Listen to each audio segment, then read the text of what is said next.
Oi, gente! Mais um vídeo do quadro aqui do canal Informação e Saúde. Hoje a gente vai falar sobre o kit intubação, o que faz parte desse kit e por que ele é tão importante. Vamos lá? Roda a vinheta!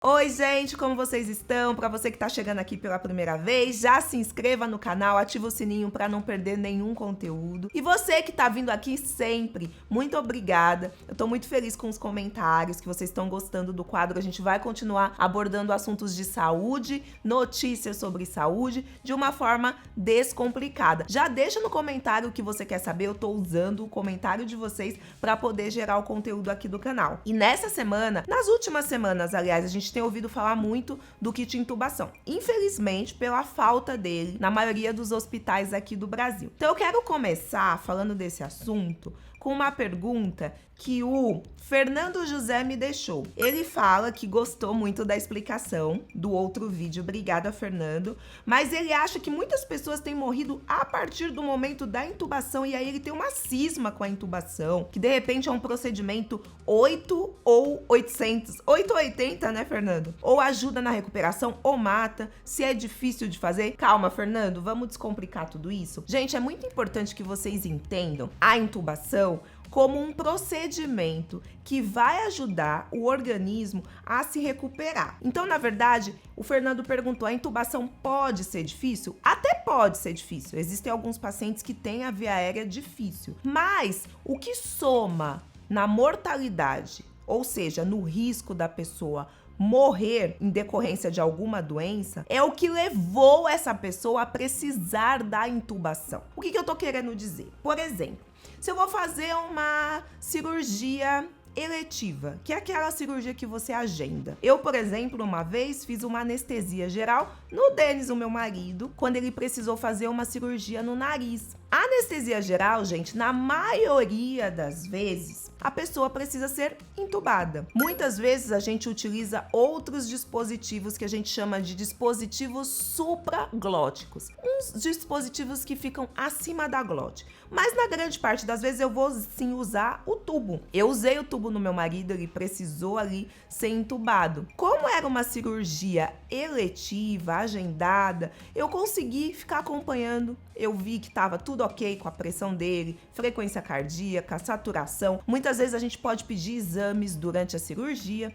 Aí, passou 1 hora depois, 2 horas depois, essa pessoa consegue sair do tubo. Eu vou, desligo os medicamentos e retiro o tubo e a pessoa continua respirando sozinha. Então, eu não posso enxergar a intubação como uma sentença de morte. Meu Deus, eu intubei o paciente, ele vai morrer. Não, gente. O que levou essa pessoa a precisar dessa intubação? A doença que está provocando isso é que muitas vezes vai acabar no desfecho de mortalidade ou não. Então é esse pulmão que está com Covid, está muito sensível, está muito inflamado, não está respirando direito e aí vai precisar da intubação? Ou de repente aconteceu um acidente, eu caí e bati a cabeça.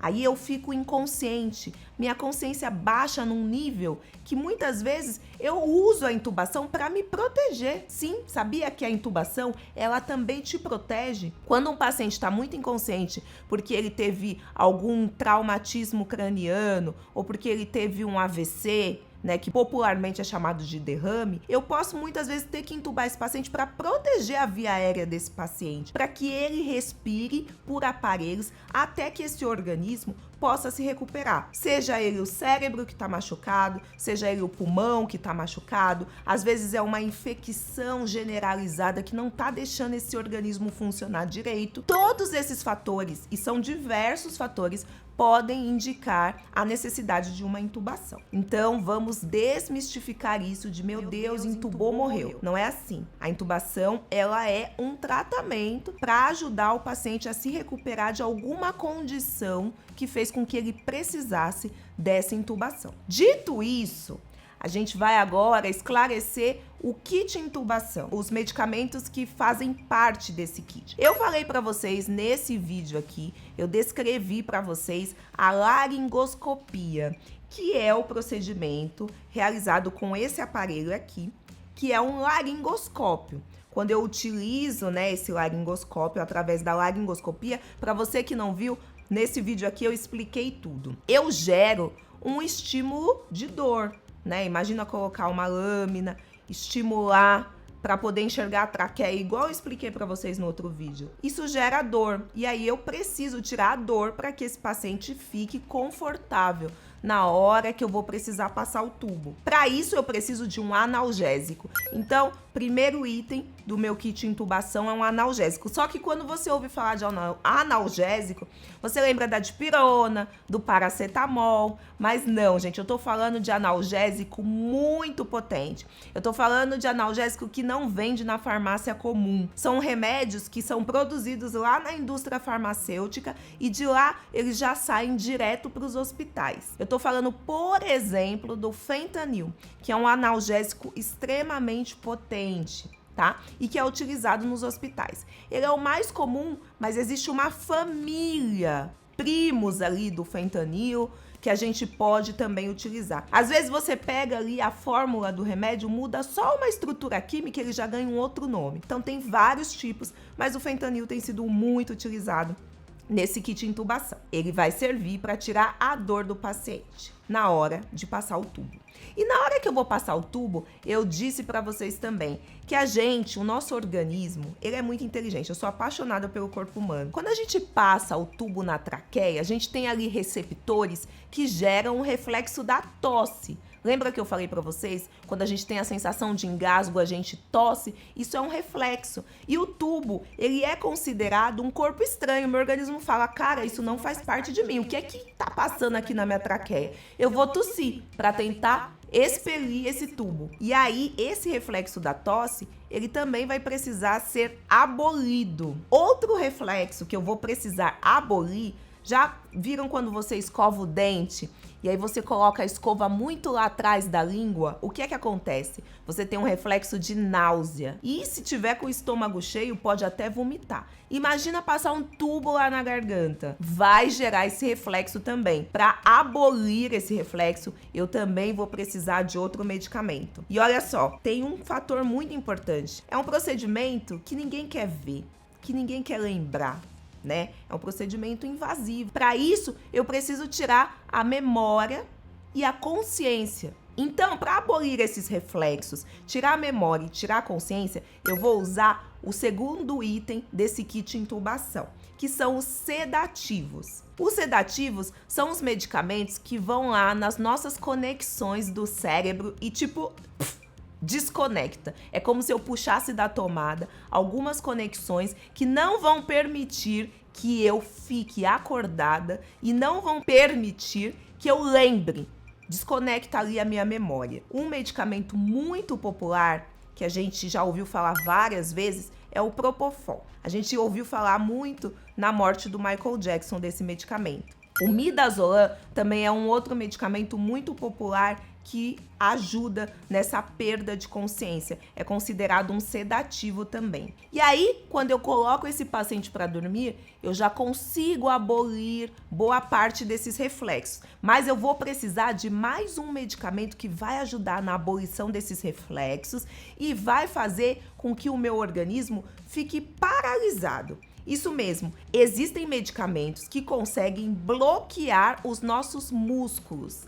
E por que a gente faz isso? Porque na respiração eu utilizo muitos músculos. Aqui entre as costelas, eu vou mostrar aqui na figura para vocês, existem músculos. Eu tenho um músculo imenso aqui que divide o meu tórax da minha barriga, do meu abdômen, chamado diafragma. E ele é super importante na hora da respiração. Só que imagina uma coisa, eu coloco o tubo na garganta, conecto a um ventilador. Esse ventilador, ele vai fazer o trabalho do meu pulmão. Ele vai mandar um fluxo de ar muito forte, com uma pressão que é controlada no próprio aparelho, pelos fisioterapeutas, pelos médicos intensivistas.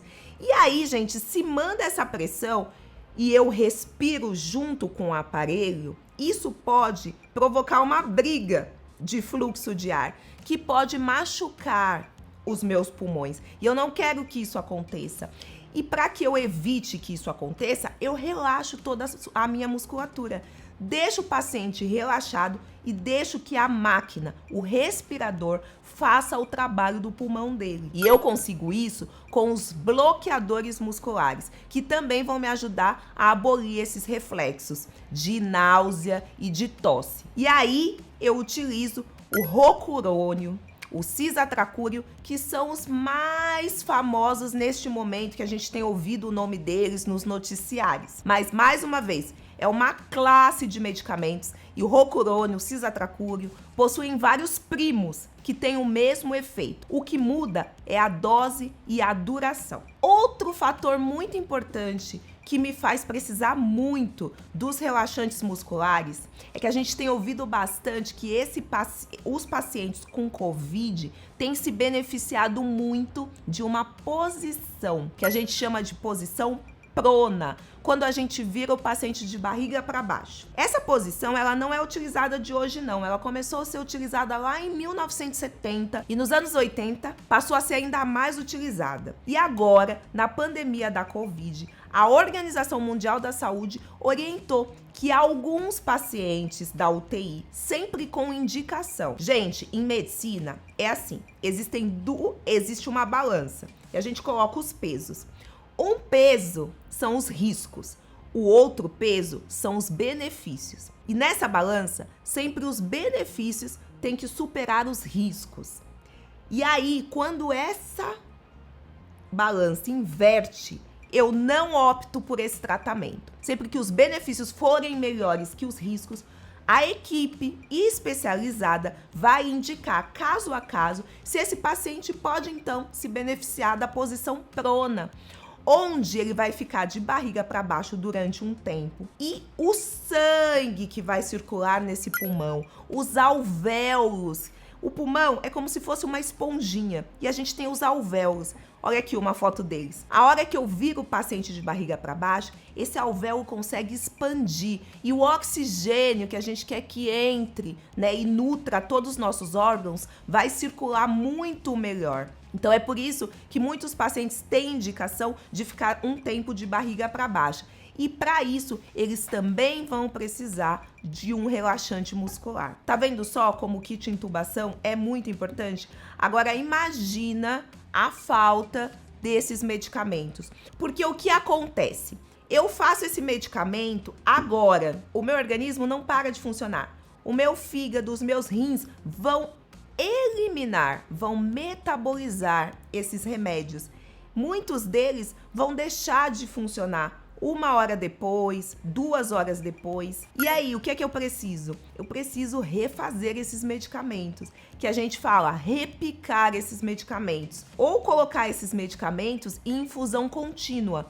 Vocês já foram na UTI ou já viram fotos de UTI que os pacientes ficam com várias bombas? Isso aqui a gente chama de bombas de infusão contínua. Por quê? São máquinas que têm umas fórmulas matemáticas dentro delas e elas conseguem calcular certinho, de acordo com o peso, de acordo com a dose, com o tipo de medicamento, o quanto de remédio aquele paciente precisa por minuto ou por hora. E aí eu consigo manter esse paciente dormindo, consigo manter esse paciente sem dor e consigo manter esse paciente relaxado do ponto de vista muscular. Na ausência desses medicamentos, esse paciente pode sim voltar a sentir dor, pode sim acordar, ficar agitado, tossir, querer arrancar o tubo.